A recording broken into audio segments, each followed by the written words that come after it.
Welcome to the College Football Bros. I am Ryan Newman. And I am Michael Newman. All right, so in today's episode, the Big 12 is going to stay alive. So Michael will give some his thoughts on how the Big 12 can possibly do that and stay and remain a conference. We had just the other day, or earlier today, actually, we just recorded a podcast about the opposite, how the other conferences are going to poach from the Big 12. But today, let's focus on how they can remain a conference. Michael, lead us through your thought process and kind of what reasons you have for why they actually could stay the Big 12. Yeah, I'm kind of leaning towards this possibility, actually. I mean, realignment is such a crapshoot that any prediction you make is probably going to be wrong, as we've said. But I have some reasons for my thoughts, and you can skip forward a little bit ahead of the episode if you just want to see those four teams that I'm choosing. I know that maybe is why you clicked this episode. Michael's got to be long-winded first. I bet I have some good thoughts here, Ryan. I'm sure you do. I've read a lot over the last week. I've listened to podcasts, of people in the know, so I've kind of... Your sources are telling you? Oh, yes, all my sources are telling me. In my prediction, is that the Big 12 stays together. I think the remaining 8 teams, I think they, of course, want to take full advantage of the leverage they have over Texas and Oklahoma right now, who, of course, would have to pay them $80 million if they leave before the end of the contract. And they've also got, of course, this ESPN contract that is the Big 12 is getting, each school is getting $37 million a year, as with the conference as it is. So there's a lot of money, saying that they should stay together, at least in the short term here. Because if they fell apart, schools jump ship, Kansas moves to the Big 10, TCU moves to the Pac-12, all that, then ESPN can kind of rip up that contract that they have with the Big 12, and Texas and OU maybe don't have to pay that big $80 million fee. So that's why I think for now they want to stay together. And another reason I think that they'll stay together is that I don't see a lot of these remaining 8 schools, or really any, being that attractive to big power conferences. And that's where you would ideally like to jump, is to another power conferences, the power conference, the ACC, Pac-12, or the Big 10. And I think if you're looking to add someone from the Big 12 and you're one of those power conferences, your slice of the conference money is going to be reduced for each of your schools. So that school that you're adding better really grow that pie, or those schools that you're adding. And Iowa State, Texas Tech, even TCU, Oklahoma State. Obviously, some of those brands are better than others, but I don't think they are, they're not Texas and Oklahoma, obviously. Yeah. The ratings bear that out. So I'm not sure the, Pac-12, Big 10 are going to want to add those schools. So that brings me to this option here, where I think the Big 12 stays together and adds these 4 teams. So my first school is BYU.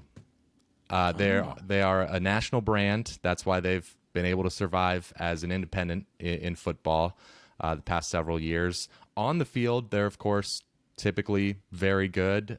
They've got a great fan base, and I think they'd immediately be one of the best brands in the Big 12, which is what all these conferences are looking for. It's not necessarily just about adding geography, though that is always nice, but adding a big national brand would be good. So BYU.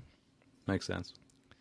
Second school I have is Houston, and I know the existing Texas Big 12 schools would probably not like this, having to share the state with another one, but I think it makes the conference just overall more relevant in that state. Houston, of course, is a huge market, big city, and the school itself is very large, and they've shown that they're willing to invest in athletics, in football, of course, with the facilities, and with, they just poached Dana Holgorsen from West Virginia and paid him a bunch of money. So I think that they would fit in well, and they've been good. Obviously, the last couple of years haven't been great, but overall, the last 10 or 15 years, they've been a good football program, and basketball, very good in basketball. The thing is, just can they be? Is the potential there, right? Yeah. That's you can't think about the immediate short term.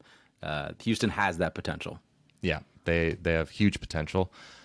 Cincinnati is the next school, and this would make the geographic fit of West Virginia a lot less weird, I'll say. Give them a partner up there. On the field, it's a home run. The program is in great shape right now and consistently has been very good. So I don't see that stopping anytime soon. They've also got a very good basketball program. So I think Cincinnati would be a no-brainer if they can get them. Yep. And then the last school is UCF, and they're a program that could eventually blossom into a national power. Everyone's called them a sleeping giant. It's a huge school. It's in a great recruiting base, and their football program is in a very good situation right now with a good roster. They've got Gus Malzahn, a big-time coach. So a lot of people have called UCF not only a sleeping giant, but the best G5 program. So I think that would be a great it's got addition. a lot of built-in advantages, but it's the outlier there for sure.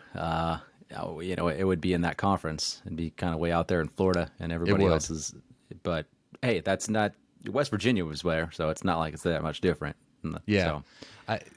At this point, they're a good brand to add. Like if you're, for instance, if you're the SEC and USC wanted to join, you might be like, sure, yeah, you're all the way out there. Whatever, you're a great brand. We'll figure it out later. I'm going off on a tangent there. It's all good. You fly all over. Yeah, no, I'm with you. It's not like Florida to the Big 12 is actually really that far. It's right. There you have it. So you're kind of leaving out the SMUs and Memphises. Those are other good options. You're probably not going to get all your plan A's here. So SMU, Memphis, good options. I'm trying to think of other schools that have been thrown out there. Tulane, extend into Louisiana. The best part of this plan is that they're no longer liars because the Big 12 would have 12 schools. Oh, yeah, there you go. Yeah. Wow. So, hey, there you go. Back to what they should be. Yeah, I mean, between the two different things we recorded here, you think this one's more likely? I think so. I think, like I said, there's so much incentives for the Big 12 not to fracture. I know it'll be easy to do that because every school is trying to look out for themselves. But I don't know. I think this is a pretty decent option. And this new conference becomes, the clear fifth best conference with the chance to be even higher if some of these schools work out. So, yep. Yeah, I agree. I'm with you on that. I think those teams make sense, and I do agree this is the more likely scenario. There's those teams. I think it's a really hot topic right now. A lot of those schools are kind of freaking out, but I think maybe the dust will settle a little bit, and they'll kind of realize, hey, we're still all right as long as we can do this. The best option is still to stick together. There is some built-in advantages, like you said in the monologue. So, but thank you. Thank you for listening to the College Football Bros. If you like our channel, please subscribe. Take a look at our podcast as well. But we will be back with some more content shortly. So thank you for listening. You've been watching the College Football Bros. Be sure to subscribe here on YouTube and in your podcast app for college football content all year round. For bonus episodes and access to our Discord chat, join our Patreon at patreon.com/collegefootballbros. Thanks for watching.